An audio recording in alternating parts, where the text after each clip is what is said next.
कभी कभी जिंदगी एक पल में सब कुछ बदल देती है और उसी पल का नाम होता है परीक्षा। आज की कहानी भी कुछ ऐसी ही है दोस्तों। बड़े घर की छोटी बहू की वो घड़ी जब अहाना का विश्वास, उसकी इज्जत और उसका सच्चा प्यार सब एक साथ कसौटी पर रख दिए गए। घर में त्योहार की रौनक थी। दियों की लौ हर कोने को चमका रही थी। चेहरे खिल उठे थे। हर दिल में भक्ति और उल्लास था। लेकिन कहते हैं ना, जब सब कुछ ठीक लगता है तभी कोई तूफान सबसे पास होता है। उसी घर के कोने में जहां बाकी सबके चेहरों पर खुशी थी, वहां बुआ के दिल में एक सर्द साजिश आकार ले रही थी। उनके मन में वो आग सुलग रही थी जो किसी की रोशनी को बुझा देने के लिए बेताब थी। छोटे पोल्टू ने मासूमियत से पूछा भी, बुआ सब खुश हैं, आप क्यों नहीं? लेकिन बुआ के मुस्कुराते चेहरे के पीछे जो जहर था वो कोई नहीं देख पाया।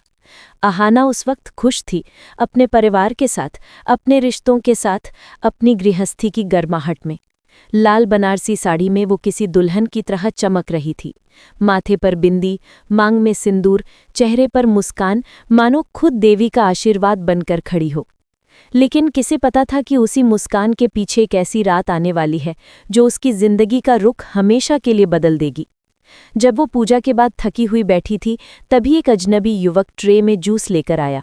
उसकी आवाज में मिठास थी, आंखों में बनावटी मासूमियत। दीदी थोड़ा जूस ले लीजिए।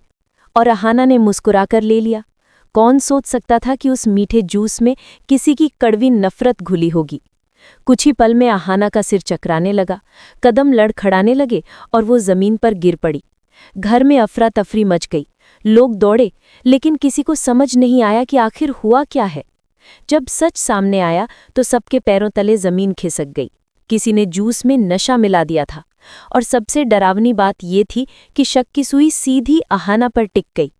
परिवार, जो उसके प्यार की दीवार था, वही दीवार अब उसके खिलाफ खड़ी हो गई।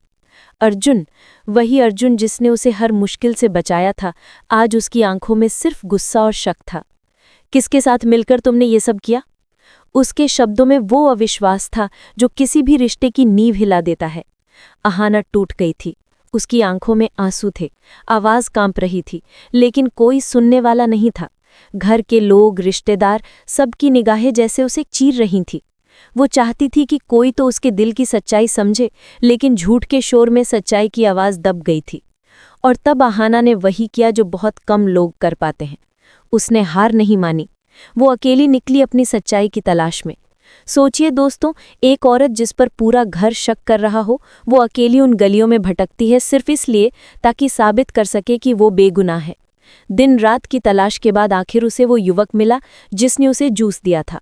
वो किसी पुराने टूटे घर के पास एक बुजुर्ग महिला से बात कर रहा था।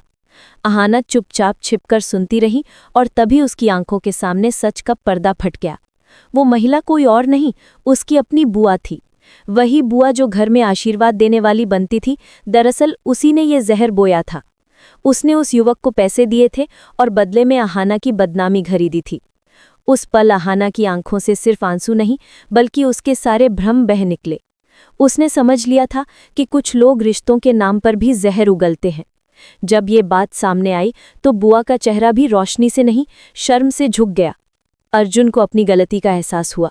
उसने अहाना के सामने सिर झुकाया और पूरे परिवार के सामने उससे माफ़ी मांगी। अहाना ने रोते हुए कहा, गलती इंसान से नहीं, उस शख्स से हुई जो इंसान को अंधा कर देता है। और दोस्तों, यही उस कहानी की सबसे बड़ी सीख है, क्योंकि ज़िंदगी में हर रिश्ता भरोसे पर टिकता है। और जब भरोसा टूटता है तो सिर्फ दिल नहीं, आत्मा भी टूट जाती है। लेकिन सच्चाई चाहे जितनी देर से सामने आए, वो आती ज़रूर है।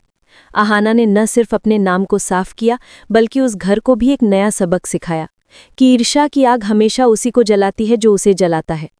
और अंत में जब दुर्गा देवी ने अर्जुन से कहा कि तुम माफ़ी मांगो, क्योंकि औरत का सम्मान ही असली पूजा है, तो पूरे घर ने महसूस किया कि असली ताकत किसी देवी की मूर्ति में नहीं, बल्कि उस औरत में होती है जो हर बार टूटकर भी संभल जाती है। और इस बार भी अहाना संभल गई और पहले से ज़्यादा मजबूत बनकर उभरी, क्योंकि ज़िंदगी हमेशा उन्हें आजमाती है जो सच्चे दिल से जीते हैं। और इस बार अहाना का दिल ही जीत गया।